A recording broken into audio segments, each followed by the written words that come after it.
Phone tapping కేసులో విచారణ కొనసాగుతోంది. ప్రభాకర్ రావును జాయింట్ సిపి తఫ్సర్ ఇక్బాల్ విచారిస్తున్నారు.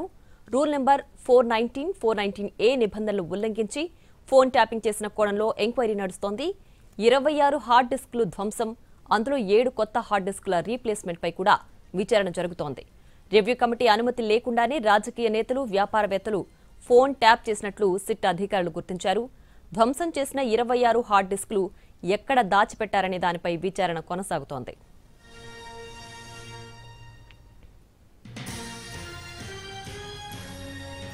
ప్రధాన నిందితుడిగా ఉన్న మాజీ ఐపీఎస్ అధికారి ప్రభాకర్ రావు సిట్ అధికారుల ముందు సరెండర్ అయ్యారు.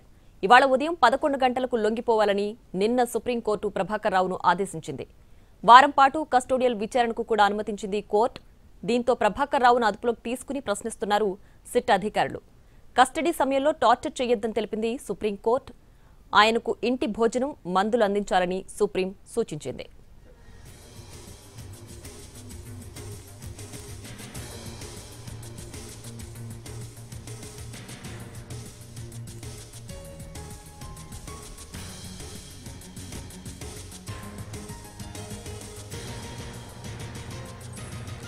ఇక ఫోన్ ట్యాపింగ్ కేసులో ప్రభాకర్ రావు సిట్ విచారణ కొనసాగుతోంది. దీనికి సంబంధించి పూర్తి డీటెయిల్స్ మా crime input editor Ramesh Vaitla live లో అందించడానికి సిద్ధంగా ఉన్నారు.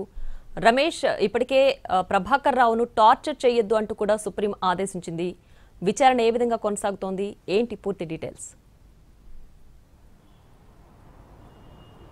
ఏదైతే జూబ్లీహిల్స్ పోలీస్ స్టేషన్లో సిట్ కార్యాలయం ఉంది. సిట్ కార్యాలయంలో వారం రోజుల పాటు అక్కడే ఉంచి ఎస్ఐబి మాజీ ఐపీఎస్ అధికారి అయిన ప్రభాకర్ రావుని సిట్ అధికారులు విచారించబోతున్నారు.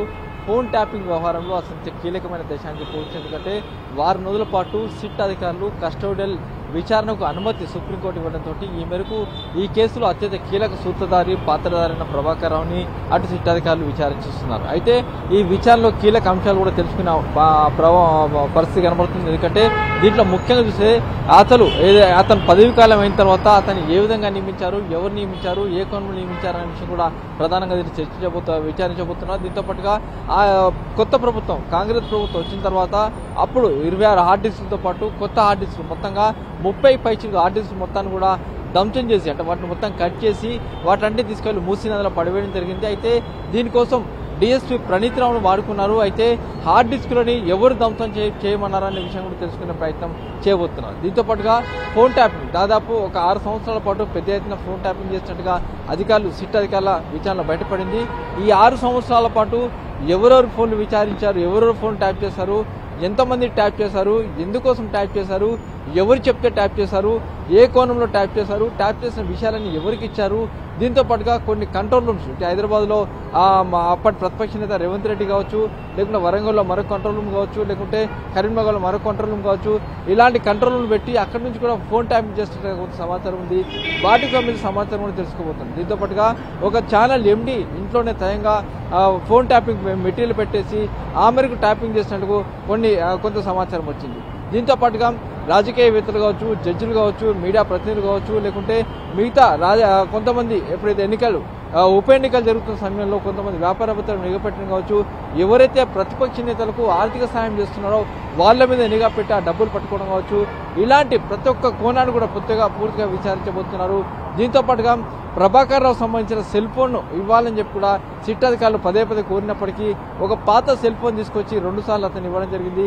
కాబట్టి ఆ సెల్ ఫోన్లో ఇలా డేటా కూడా లభ్యం కాలేదు. ఆ సెల్ ఫోన్లో డేటా రిట్రీవ్ చేయాలంటే తప్పనిసరిగా పాస్వర్డ్ కావాల్సి ఉంటుంది. ఆ పాస్వర్డ్ ఇవ్వాలంటే ఇవ్వలేదు అని చెప్పి ఇప్పటికే సుప్రీంకోర్టుకి ఆ సిట్ అధికారులు చెప్పడం జరిగింది. ఆ పాస్వర్డ్ తెలుసుకోబోతున్నారు. దీంతో పాటుగా ఆ హార్డ్ డిస్కులు ఎవరు ధ్వంసం చేయమన్నారు, ఫోన్ ట్యాపింగ్ వెనకాల ఎవరున్నారు అనే కీలక సూత్రాలు ఎవరు అనే విషయాలు మొత్తం కూడా వారం రోజుల పాటు అధికారులు ఇదే పోలీస్ స్టేషన్లో పెట్టేసి కస్టడీ విచారణ చేయబోతున్నారు. ప్రభాకర్ రావు ఈ రోజు 11 గంటలకు సరెండర్ అయ్యారు.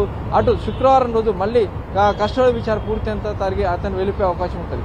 ఇప్పటికీ మొత్తంగా వారం రోజుల పాటు కస్టడీ విచారణను ప్రభాకర్ రావు జూబ్లీహిల్స్ పోలీస్ స్టేషన్లో ఉండి ఎదుర్కోబోతున్నారు. ప్రియా.